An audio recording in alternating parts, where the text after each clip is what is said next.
A Frida Kahlo inspired scavenger hunt started here this Cinco de Mayo weekend.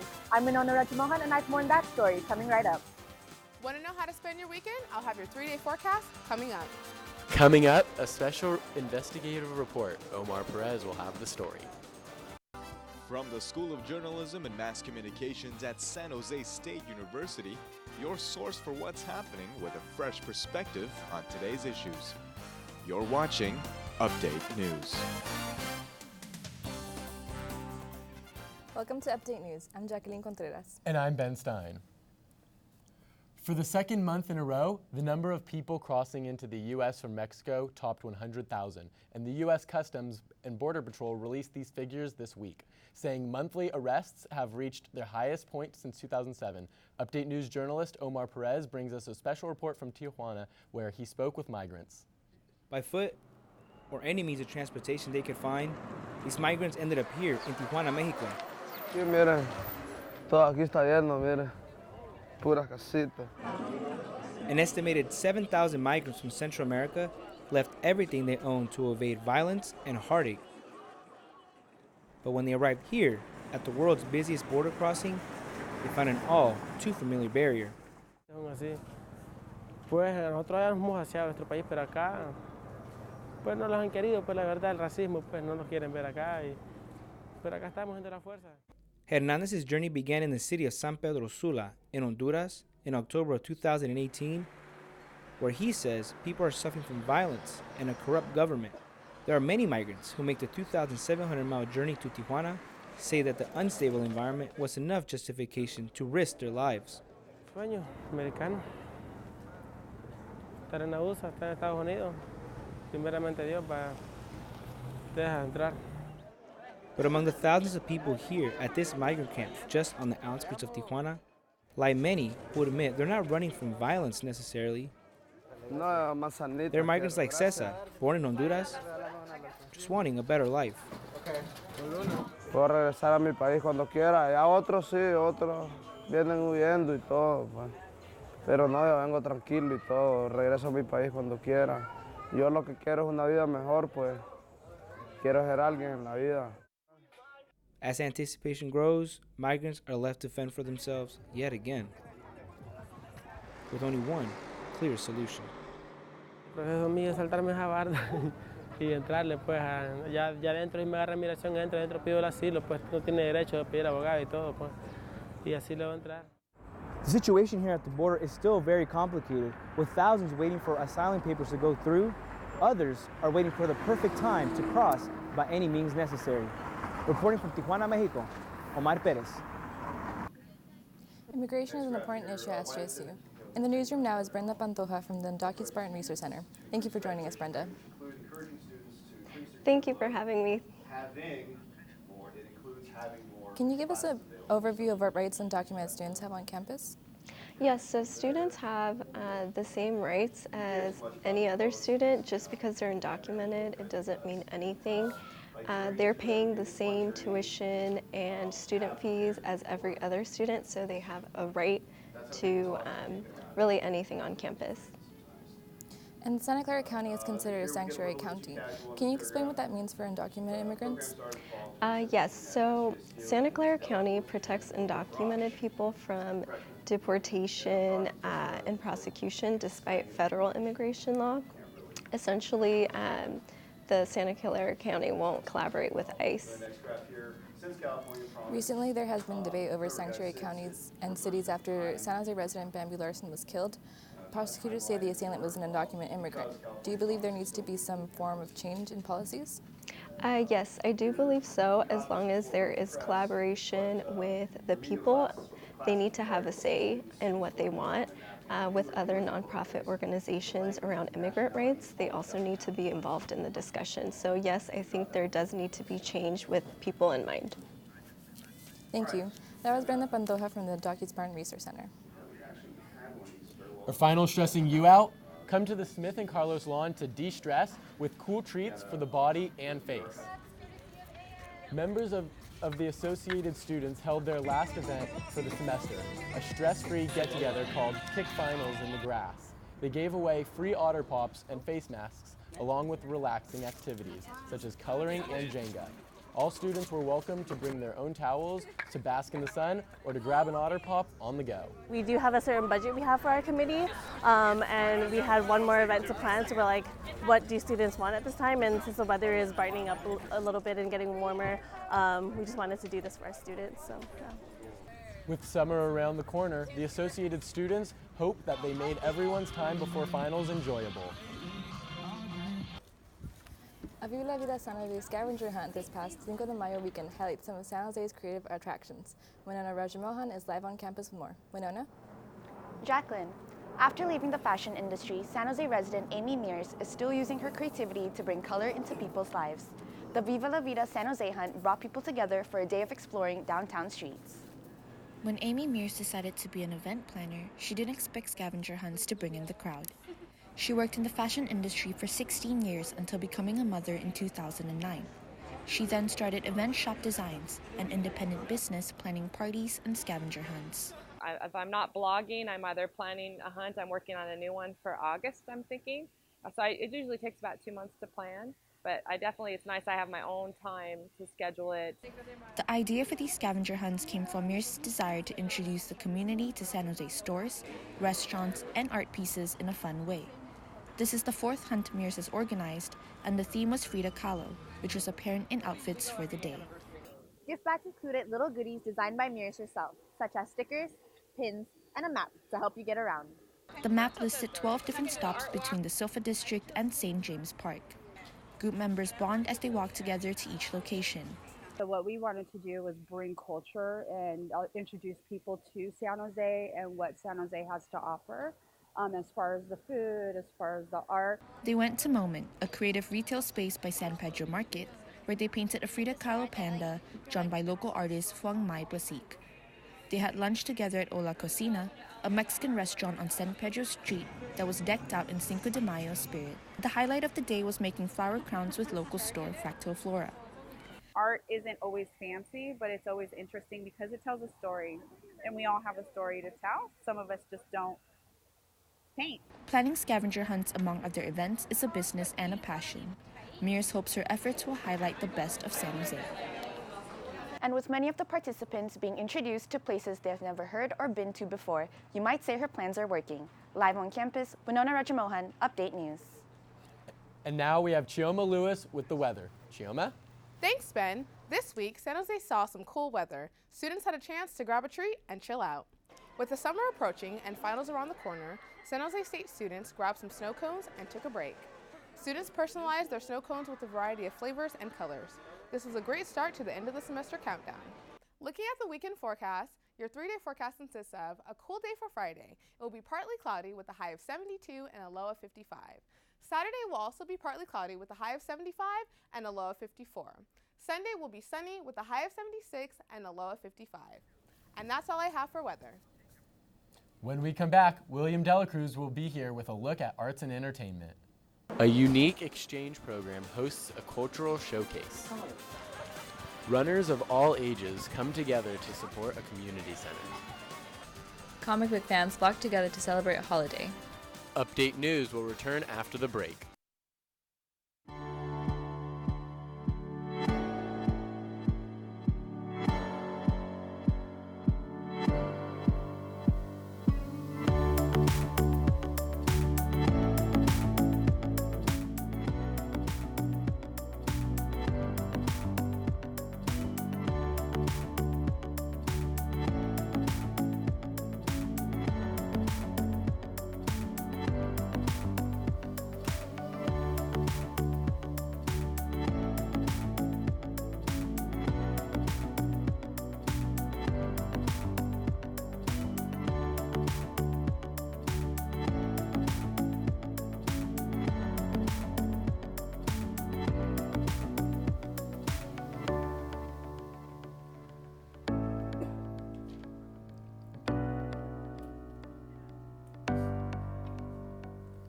And now we have William Delacruz with Arts and Entertainment.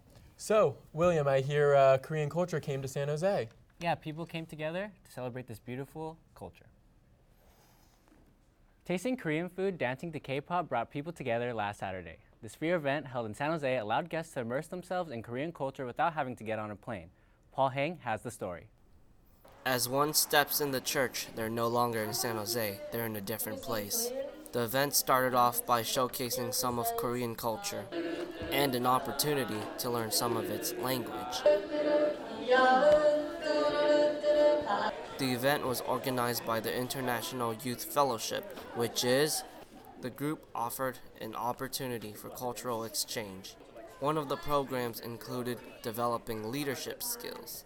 They were once one of the poorest countries after the Korean War, but they're one of the countries that developed the fastest in about 50 years.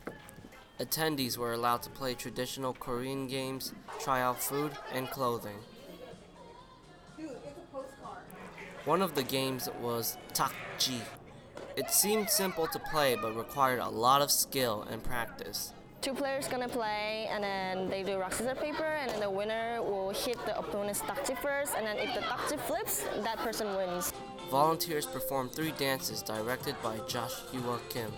Kim says the friendships he has developed through IYF have helped him through tough times. Kim says that he went through depression before discovering IYF. The IYF have brought me together and actually live a happy life. And then through that, what kind of heart you need to have to become a happy person.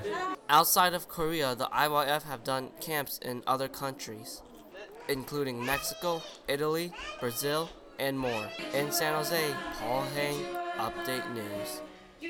An annual 5K fun run raises money for a senior center in San Jose's historic Japantown. The event brought together hundreds of runners to support the programs at the center.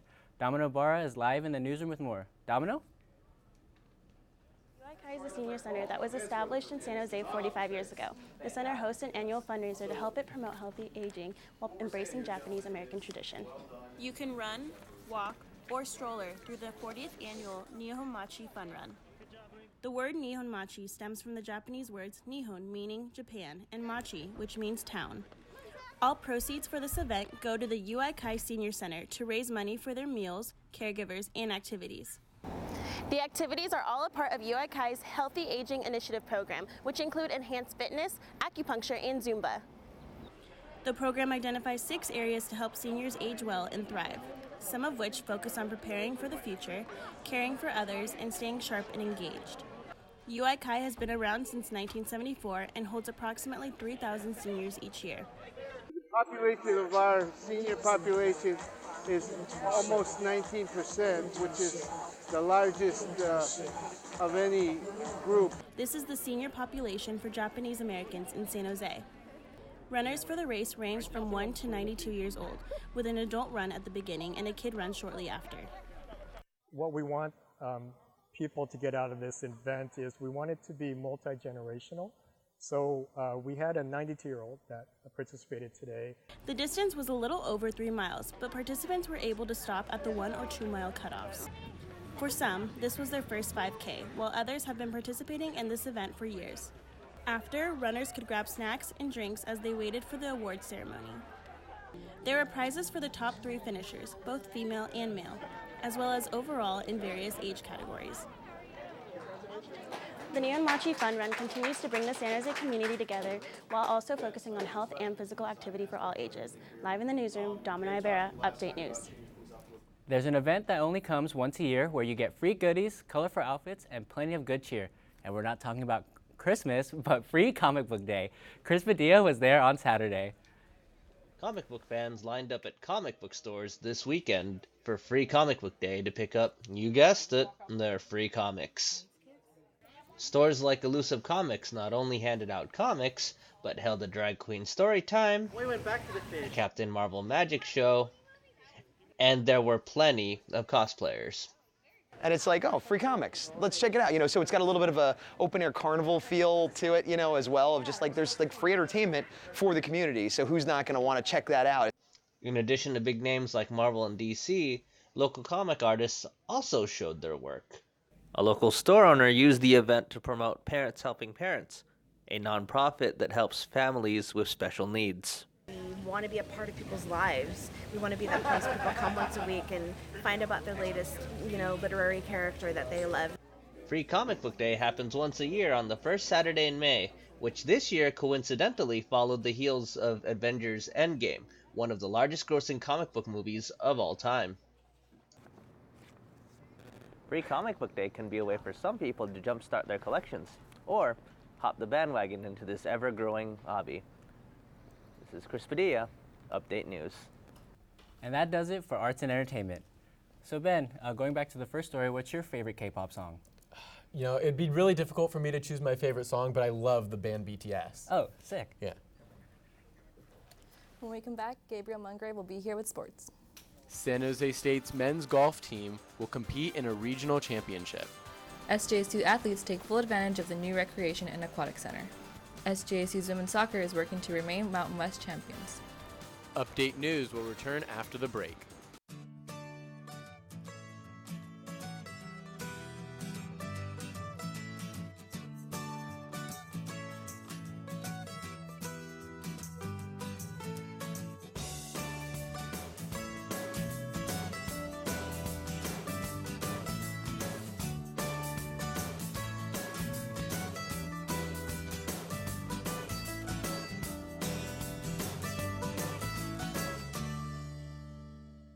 Now Gabriel Mungrave is here with sports. So Gabe, how's our golf team doing? They're on a real hot streak right now. San Jose State's men's golf team is teeing off in Texas. The men were selected as one of the 81 teams to play in the NCAA Men's Golf Regional Championship. The team gathered at the athletics department to watch the selection show. SJSU is the 9th seed and will play against 13 other teams in the Austin Regional this week. This is after top 5 finishes, including a 3rd place finish at the Western Intercollegiate in April. SJSU finished the season ranked 54th nationally, giving the team extra confidence heading into the biggest tournament of the year.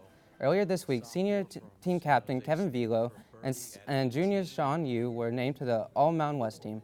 This is the Spartans' first time playing the NCAA Regional since 2012. This round will be played through Monday through Wednesday, with the top 5 teams advancing to the next round in Arkansas. Student athletes no longer have to commute to make it to practice. People participating in water-based clubs and sports have begun practicing on campus following the opening of the SRAC. Nathan Doyle takes us there. Since the shutdown of the original pool 3 years ago and the start of construction, the men's water polo team had been practicing off campus. Members of the team are relieved to transition into the SRAC. Like an hour away, maybe half an hour away from campus. And it was taking a lot of time and a lot of effort to go and come back there before and after practice. The new facility is located across the event center. Organizers say more than 4,000 students a day are flocking here. TJ Palmer is a third-year aviation major. He says he's excited for the way the transition will boost the morale of the team. Having a pool right there in the center of campus, we can get kids to come out and cheer us on, and that'll really help us as a team try and win games and just have that extra boost to work hard. Student Union Executive Director Kathy Busulachi helped plan the conception and design of the SRAC. Athletes love the building too. I mean, for them, finally, you know, they've been off campus, what is this now, almost 3 years. Traveling back and forth to West Valley, which has kind of been their practice site. So now they actually have a home. They have a brand new facility that's state of the art. After finals, practice is set to resume in the summer, bringing in new team members and hopefully more fans as well. This is Nathan Doyle, Update News. The state women's soccer team is ready to begin defending their Mountain West title after just finishing their spring games. The Spartans come into the 2019 season as the defending Mountain West champions and will look to win their 3rd title in the last 5 seasons. After boasting a 9-7-6 overall record, the team will look to fill the shoes of a couple key senior leaders who are going to graduate this month. Senior defender Christian Amarikwa and junior defender Natasha Harris are being considered for leadership roles. Head coach Lauren Hansen says she would like her team to control the game more on the offensive end. More possession. We need to do a better job with our shape overall, offensively and on the defensive side of the ball, but just in being more composed and keeping the ball. The Mountain West tournament will be held in Boise, Idaho, as the Boise State Broncos finished atop the regular season standings last season. The Spartans will begin their title defense at home against St. Mary's College of California on August 15th. The San Jose State women's soccer team finished as the 2018 Mountain West champions, and a huge part of their success came from junior defender Natasha Harris. Harris is a local native and grew up in Mountain View.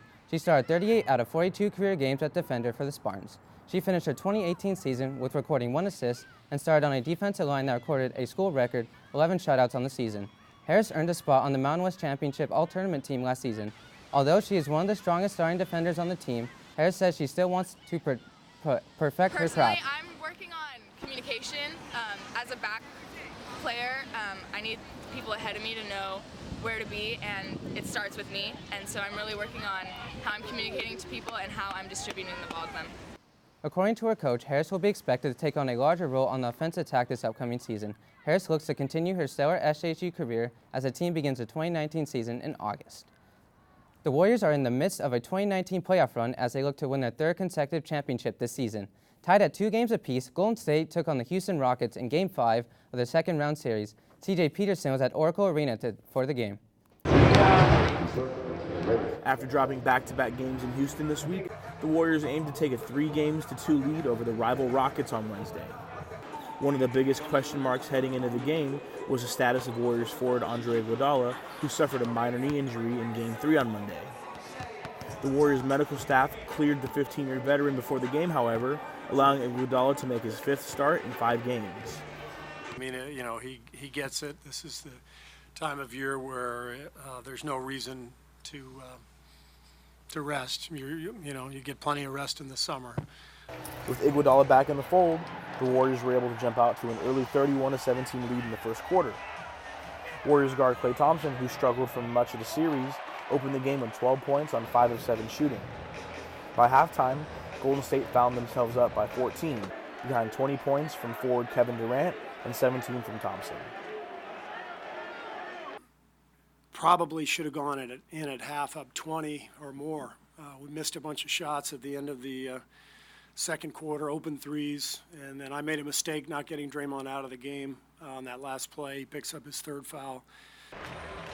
Coming out of the break, the Warriors built the lead to 20, but fell back into old habits by turning the ball over. With 2 minutes to play in the third, things went from bad to worse for Golden State as Durant suffered a right leg injury. Initially, Durant was thought to have torn his Achilles tendon, but the Warriors later announced that he suffered a calf strain. I mean, that looked like it was way worse than the calf strain. And so you just kind of worry about that, and that kind of takes over your mind. But I think we did a great job of kind of fighting through that and doing whatever we needed to do to put ourselves in position to win the game. For Durant, calf injuries are nothing new. In 2017, the Warriors forward suffered a left calf strain that left him sidelined for 8 days, including games 3 and 4 of the Warriors' first-round playoff series against the Portland Trail Blazers. Despite Durant's injury, the Warriors rallied behind Stephen Curry and Thompson, who finished the game with 25 and 27 points respectively. Our guys are f***ing giants. Like, that was an unbelievable victory tonight. What's that? Yes. After dark, I'm a different guy right now. With a 104-99 win, the Warriors will head to Houston for Game 6 on Friday. In Oakland, CJ Peterson, Update News. And that's all I have for sports. So you guys gonna make it out to senior day for the SJSU softball game on Saturday? I'm going to. Only if someone explains it to me. And that's all we have for this week's edition of Update News. For all of us here, thanks for joining us, and we'll see you next semester.